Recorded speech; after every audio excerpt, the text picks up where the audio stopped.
Hello, welcome back to the Care and Conversation studio, live at the Care Show London. We are here with the legends. It is Big Ian. Not quite. No, I don't feel particularly legendary this morning. Day 2, getting up early for the Care Show.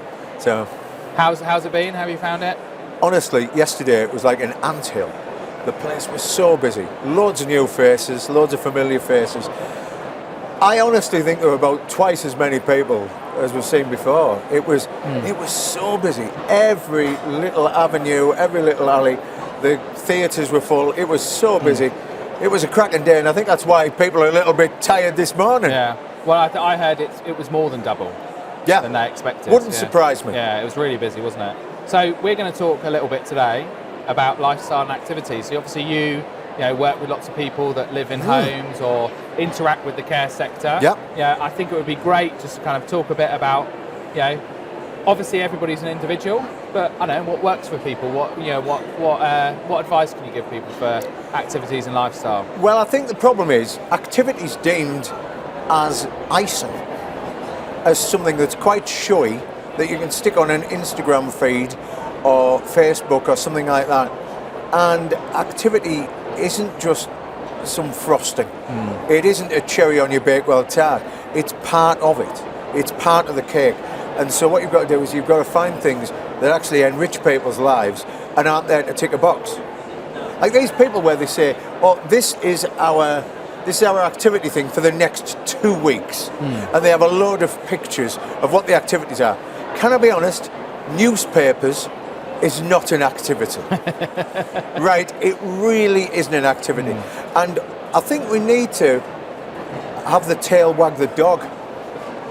Don't give people what we think they want. Give people what they need. See, and how do we assess whether an activity is good? Do we assess it by having a load of people all in a room watching something? Or is it a one-to-one? Yeah, I mean, because that could legitimately be, I don't know, let's watch Wimbledon final. That's an activity, an activity. Yeah, well, the real activity is, if you watch the Wimbledon final, and I once did this, you then go into the room with all of the people who love tennis and go, Borg or McEnroe? At which point, you have the biggest heated debate ever, right? You can just have anyone, and then you could say, Martina or Serena, and you go, oh no, and they just argue, and then you've got a debate and everybody's involved and it's humorous and it's fun, and then you can watch the thing. I thought you said you were going to dress up in I'm always in my shorts. always in my shorts. Headband, wristbands. But I did a thing recently, an international pre-record thing for Napa. Went all around the world. In fact, I'm speaking in America next year because of it. And it was all about making activity fit. And the only way we can make activity fit is by knowing people and not by knowing what they did for a job. Like there's this thing where they say, oh, Elsie used to work in a knickers factory as a seamstress. Let's give her loads of something to do. And the answer is, no! She did that to put food on the table. She hated it. She's now got, hands like root ginger from being a seamstress. It's not what she wanted to do, it's what she had to do. Hands like root ginger. I often think, in years to come, if I was in a care home, do they look at what I did for a living and think, right, well, he was a bouncer when he was 20 odd. Why don't we give him some fights to break up? Do you mind? I'm 80 odd. I'll not bother. So rather. But I think if they gave you a stage to talk on. Oh, well, the maybe would do maybe that. You'd like that, Yeah, I'm very shy normally. But I can't help thinking we need to ask the question, what makes you happy? Yeah, what makes you happy? What makes your heart go faster? As opposed to what did you do for a living? And there's some great activities going on. I'm involved with a festival in the summer called All Together Now that we do in Nottingham in a care home car park. We empty the car park, we put a big stage up, we put a live band on. We've had guys with MS who love rapping. So we've had the band lay down a track and he's done a Jay-Z number live. We've had people who've never sang before in their 90s playing with a live band and everybody dancing and singing. Do things that are ridiculous. Don't just do the same old things. Don't do four walls. Don't do Homes Under the Hammer and Bidding Room. although I do quite like bidding room. Don't do that. Don't do the great indoors. Yeah. Do the great outdoors. Don't do virtual things where you've got something that looks like a train journey on a big telly. Get people out on a train. Yeah. Get people out in the fresh air and do real stuff. And don't use risk as an excuse. Find a way to make it work. Yeah, right? they've got dementia. Yeah. People have got dementia. They haven't got concrete on their feet. Yeah. They're not chained to the inside. Yeah. Ask yourself, of the people that you see in a care home, when was the last time they went out in fresh air for a walk, or for a walk, or somebody taking them for a walk, whatever.